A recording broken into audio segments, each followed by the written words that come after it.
ఈ ప్రియా దేవుని పిల్లలారా, ప్రకటన గ్రంథం 3వ అధ్యాయం మీరు మరొకసారి 16వ వచనం లేక 17వ వచనాన్ని చదువుకుందాం. 16, 17. నువ్వు వెచ్చగానైనను చల్లగానైనను ఉండక నిలువెచ్చగా ఉన్నావు గనుక నేను నిన్ను నా నోట నుండి ఉమ్మివేయనుద్దేశించుచున్నాను.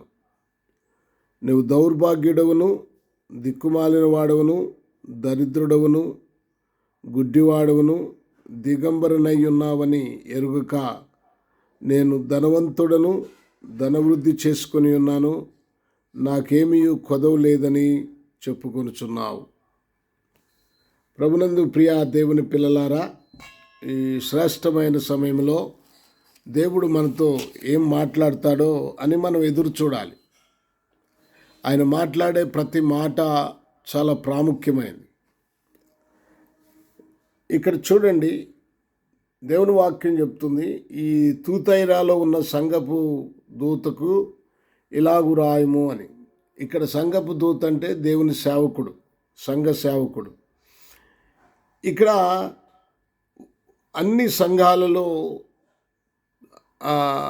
కొంత మంచి కనపడుతుంది, చెడు కనపడుతుంది. కానీ ఈ సంఘంలో 7 సంఘాలుంటే 7 సంఘాలలో 2 సంఘాల్లో మంచి అసలే కనపడదు. 2 సంఘాలు చాలా శ్రేష్టమైనవి, అసలు చెడు కనపడదు. 3 సంఘాల్లో మంచి చెడు కనపడుతూ ఉంది. ఈ 7 సంఘాలు ఇప్పుడు నేటి విశ్వాసులు సంఘ పరిస్థితులను జ్ఞాపకం చేస్తూ ఉన్నాయి. మనం ఎలా ఉన్నాము, మనల్ని మనం పరిశీలన చేసుకోవటానికి ప్రభు మనకిచ్చిన సందేశాలు ఇవి. ఆ పేరు తుయితైరాలో ఉన్న సంఘమని, లౌదోకియాలో ఉన్న సంఘమని, ఇలాగూ ఫిలదెల్ఫియాలో ఉన్న సంఘమని, సార్దీసులో ఉన్న సంఘమని ఇలాగ చెప్పి ఉండవచ్చు. కానీ ఇక్కడ చెప్పబడినటువంటి మాటలు మన కోసమే, మనల్ని మనం సరిచేసుకోవటం కోసం, మనల్ని మనం దిద్దుకోవటం కోసం. మనకు దిద్దుబాటు చాలా అవసరం. ఎప్పుడు ఇవేనా అంటే, మరి మనల్ని మారేంత వరకు, మనల్ని దిద్దేంత వరకు ప్రభు మనల్ని హెచ్చరిస్తూ ఉంటాడు. ఈ లౌదోకియాలో ఉన్న సంఘపు దూతకు ఇలాగు రాయమని చెప్పాడు. ఇక్కడ చెప్పబడిన మాటలు మనం కొన్ని ధ్యానం చేశాం. నీవు దౌర్భాగ్యుడువు, దిక్కుమాలిన వాడవు, దరిద్రుడువు, గుడ్డివాడవును. ఒక్క మాట నీతో చెప్పాలని ఆశ. నువ్వు దిగంబరివి అంటున్నాడు. దిగంబరి అంటే బట్టలు లేనటువంటి, వస్త్రాలు లేని పరిస్థితులు, దిగంబరిగా ఉండటం. అక్కడ నేను చెప్పాను మీకు, అక్కడ చాలా సమృద్ధి గలగా ఆర్థిక స్థితి బాగా ఉన్న పట్టణం అది. ఆ పట్టణంలో ఉన్న సంఘం ఇది. ఆ సంఘానికి రాస్తున్న మాట. ఇప్పుడు ఇక్కడ చూసినట్లయితే వస్త్రాలు లేని స్థితి నీది, నువ్వు దిగంబరివి అంటున్నాడు. వస్త్రాలు ఉన్నాయి కదా, వాళ్ళు చాలా మంచి వ్యాపారం చేస్తారు అక్కడ ఏమి వస్త్రాలు ఉన్నాయంటే, మనం చూస్తే చాలా గొప్ప గొప్ప వస్త్రాలు ఆ దినాల్లో ఆ పట్టణంలోనే తయారవుతాయి. ఆ పట్టణంలో తయారైనటువంటి ఆ వస్త్రాలు అనేక ప్రాంతాలకు వాటిని సరఫరా చేస్తారు, అమ్ముతారు.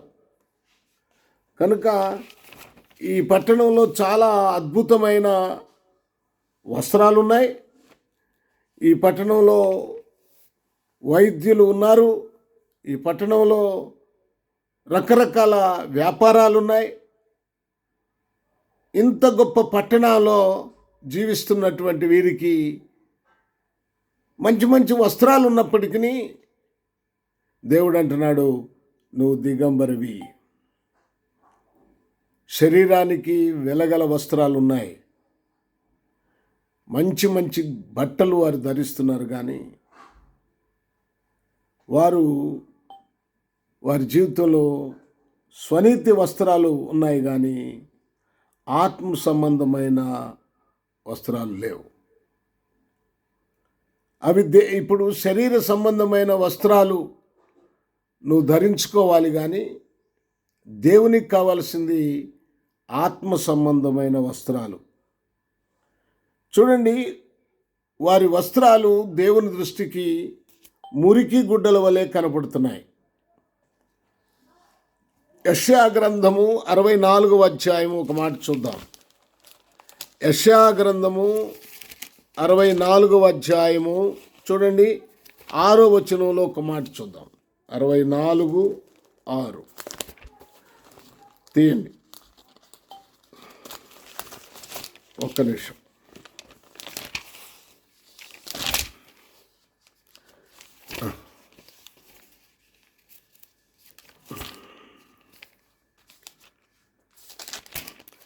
ఆ 64:6 వచనం చూడండి. మేమందరము అపవిత్రుల వంటి వారమైతిమి, మా నీతి క్రియలన్నీ మురికి గుడ్డల వలె ఆయన. మేమందరము ఆకువలే వాడిపోతిమి, గాలివాన కొట్టుకొని పోవునట్లు మా దోషములు మమ్మను కొట్టుకొని పోయెను. ఇక్కడ మా నీతి క్రియలన్నీ మురికి గుడ్డల వలె నాయను, మురికి గుడ్డల వలె. ఈ మాట భక్తుడు యెషయా ప్రవక్త రాస్తున్నాడు.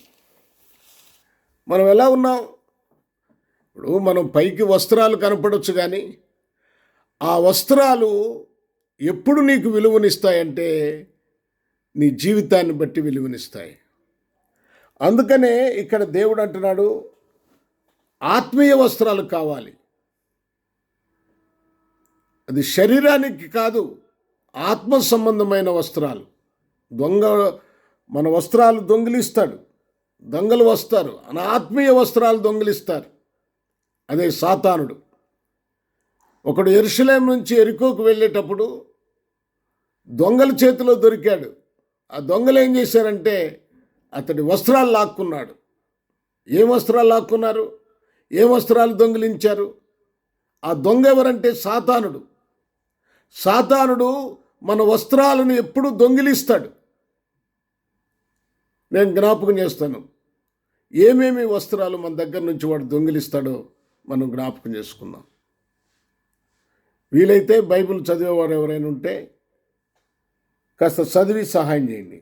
1 పేతురు రాసిన మొదటి పత్రిక 5వ అధ్యాయం చూడండి. పేతురు రాసిన మొదటి పత్రిక 5వ అధ్యాయము, నేను 5వ వచనాన్ని చదువుతున్నాను. 5వ అధ్యాయము 5వ వచనం. చిన్నలారా, మీరు పెద్దలకు లోబడి ఉండుడి. మీరందరూ ఎదుటివాని ఎడల దీన మనస్సు అను వస్త్రము ధరించుకొని మిమ్మును అలంకరించుకొనుడి. దేవుడు అహంకారులను ఎదిరించి దీనులకు కృప అనుగ్రహించును. చూడండి, ఇక్కడ ఏం చెప్తున్నాడు? మీరందరూ ఎలాంటి వస్త్రాలు ధరించుకోవాలి? మీరందరూ ఎదుటవాని ఎడల దీన మనస్సు అను వస్త్రమును ధరించుకొనండి. ఏ వస్త్రం ధరించుకోవాలంటే దీన మనస్సు అనే వస్త్రం ధరించుకోవాలి. ఈ వస్త్రాన్ని సాతానుడు దొంగిలిస్తాడు, మీకు కఠినమైన మనసు ఇస్తాడు. చూడండి, దీన మనసు పోతుంది. సాతానుడు దొంగిలించేది ఇవే. నీ వస్త్రాలను దొంగలు ఎత్తుకెళ్లకుండా నువ్వు జాగ్రత్తగా చూసుకోవాలి. దొంగ ఎవరంటే సాతానుడే. వాడు దొంగ, దోసుకొని. వాడు ఏం దోసుకుంటాడు నీ దగ్గర? నీ డబ్బు కాదు, లేకపోతే నీ ఇంట్లో ఉన్న వస్తువులు కాదు వాడు దోసుకునేది. వాడు దోసుకునేది నీలో ఉన్న ఆత్మీయ జీవితాన్ని దోసుకుంటాడు. ఇక్కడ అంటాడు, దీన మనస్సు అను వస్త్రాన్ని వాడు దోసుకుంటాడు. జాగ్రత్త, నీ దీన మనస్సు అనే వస్త్రాన్ని నువ్వు జాగ్రత్తగా కాపాడుకోవాలి. మరొక వస్త్రం ఏంటంటే పరిశుద్ధత. చూడండి, ప్రకటన గ్రంథం 19వ అధ్యాయం, ప్రకటన గ్రంథం 19వ అధ్యాయం చూడండి. 19వ అధ్యాయంలో మీరు 8వ వచనాన్ని చదువుకుందాం. 8వ వచనం.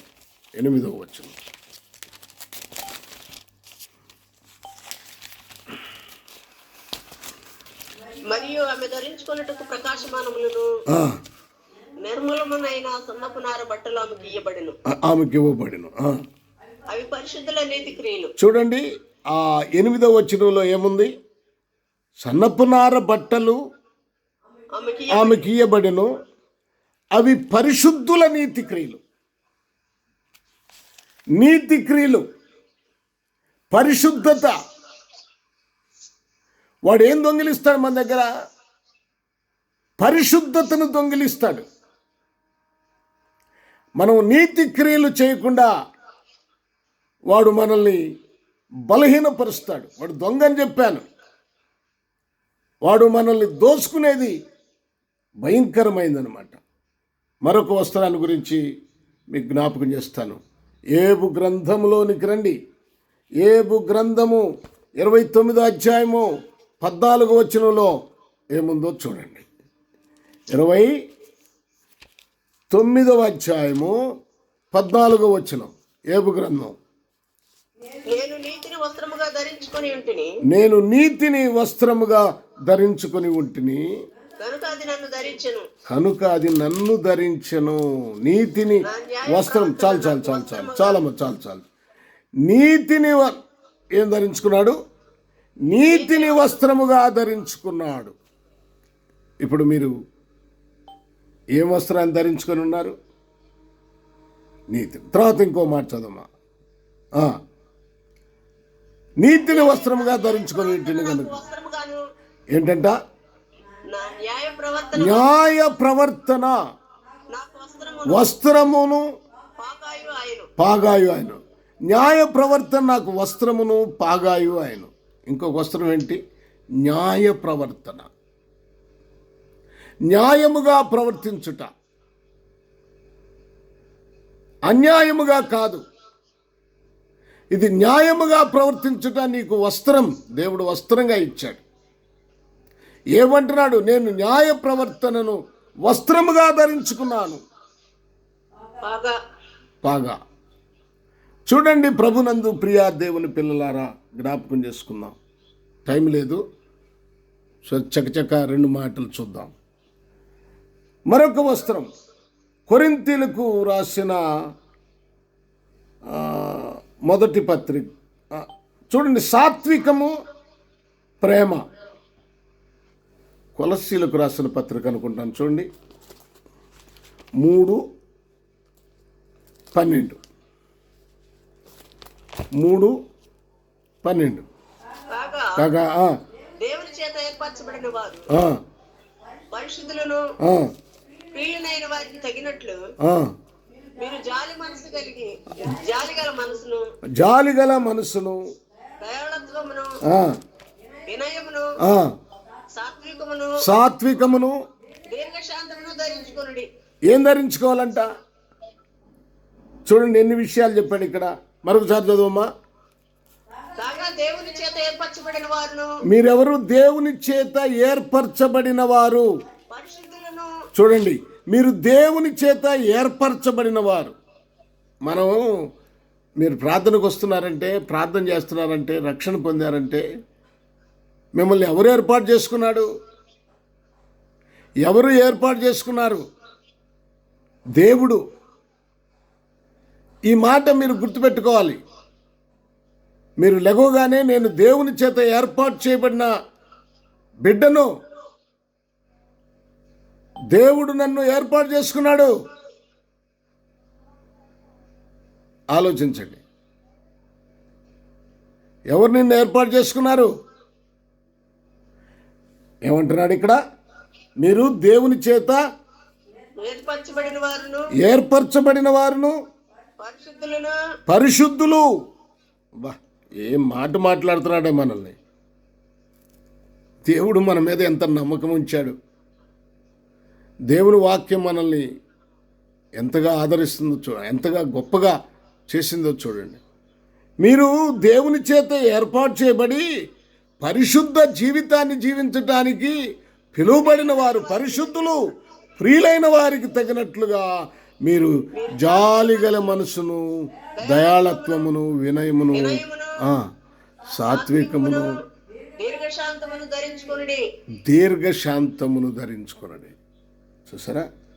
ప్రభునందు ప్రియులారా, సాత్వికమును అంటే ప్రేమ, ఇవన్నీ ధరించుకోవాలి. రక్షణ వస్త్రాన్ని ధరించుకోవాలి.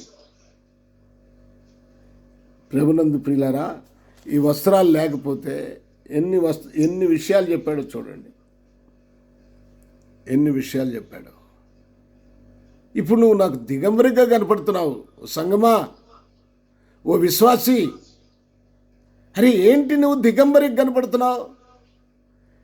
దేని మనసు అనే వస్త్రం పోగొట్టుకున్నావా? పరిశుద్ధత అనే వస్త్రం నీ నుండి జారిపోయిందా? ఎక్కడ ఇడిచేశావు? చూడు, న్యాయ ప్రవర్తన, తర్వాత సాత్వికము, ప్రేమ, చూడండి, రక్షణ, ఇవన్నీ పోగొట్టుకున్నవే. నీతి, ఇవేమీ లేకుండా నా దృష్టికి నువ్వు ఎలా ఉన్నావంటే దిగంబరిగా ఉన్నావు. నీకు అర్థమవుతుందా నేను చెప్పేది అని అడుగుతున్నాడు ప్రభు. ఉన్నాయా నీ దగ్గర? నువ్వు మంచి మంచి ఖరీదైన వస్త్రాలు నువ్వు ధరించవచ్చు, ఖరీదైన సూట్లు ధరించవచ్చు, ఖరీదైన దాన్ని ఏమంటారు పట్టు చీరలు ఉంటాయి కదా ఊరు పేర్లతో.